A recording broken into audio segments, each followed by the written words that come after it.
And if you didn't pay Redstone Federal back on time, Equifax and TransUnion gonna tell Bank of America, Wells Fargo, Navy Federal, everybody else that you go try to get that money from, they gonna tell them that you don't pay your bills on time.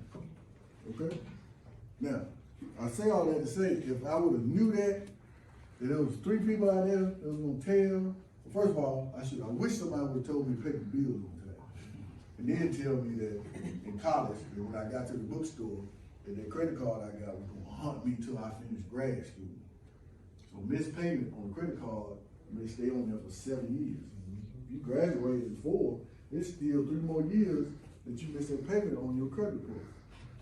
You might want to go work for the government and they do some nuclear plant, and the first thing they're gonna do is run your credit, because you need a security clearance. You're not gonna get it, because guess what? You need to listen to Mr. Sullivan today. He told you, if you get that credit card, you pay it on time. But if you miss it, it's gonna stay on your credit report for 7 years.